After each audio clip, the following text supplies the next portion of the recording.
हिंदुत्ववादी भूमिका घेतल्यामुळे अजित पवार गटाचे आमदार संग्राम जगताप यांच्यावर पक्ष अंतर्गत जे आहे ती नाराजी बघायला मिळते आहे आणि अजित पवारांनी देखील आज बैठक बोलवली होती। त्या बैठकीला गैरहजर राहिलेले आहेत। ते अहिल्यानगरमध्ये दिंड्यांमध्ये आता सहभागी झालेले आहेत। ते आमदार संग्राम जगताप आपल्या सोबत आहेत, त्यांच्याशी आपण बातचीत करणार आहोत। आज अजितदादांनी बैठक बोलवली होती, मात्र त्या बैठकीला तुम्ही गैरहजर राहिलेला आहात। निश्चितच जी काही बैठक असते ती दर आठवड्यालाच असते, त्याच्यामध्ये बोलवलं देखील होतं आणि तसं आम्ही कळवलं देखील होतं की दिंड्या चालू आहेत आणि दिंड्या जोपर्यंत पुढे जात नाहीत तोपर्यंत आम्ही दरवर्षीच म्हणजे नगरमध्ये असतो। मग ते दादांपर्यंत सगळ्या गोष्टी माहिती आहेत, त्यांना ज्ञात आहे सगळ्या गोष्टी।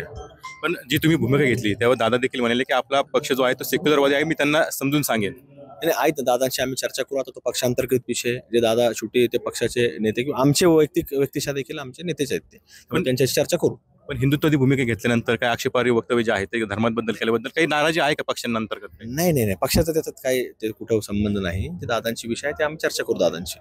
पण काही नेत्यांनी तक्रारी देखील केल्या होत्या मागे। नाही, ते वेगळे लोक असतात, ते पक्षातले लोक नसतात, ते वेगळे लोक आहेत। ते काही पक्षातले लोक नाही, ते पक्षात जर असते तर ते वेगळं असतं, पण तसं ते पक्षातले लोकच नसतात ते। मग तुम्ही दादांची भेट घेणार? भेट घेणार ना बा, तिथं आम्ही जर आठवड्यालाच घेतो भेट। मग ते आठवड्यात दिंड्यांमध्ये जाऊ शकलो नाही आम्ही। आज दिंड्यांमुळे तुम्ही गैरहजर आहे? गैरहजर दिंड्यांमध्ये आता तुम्ही आले सगळे दिंड्या, तुम्ही पाहिले दिंड्यामध्ये आम्ही सगळे। पण तुम्ही तुमच्या भूमिकेवर ठाम आहात? नाही, आम्ही भेटून दादांना सांगू ना जे काय असेल ते। तर निश्चितच दादांची भेट घेऊनच आमची भूमिका जी काय असेल ती सांगू असं वक्तव्य जे आहे ते आमदार संग्राम जगताप यांनी केलेलं आहे। कॅमेरा कर्मचारी कोण आहे TVN मराठी, अहिल्यानगर।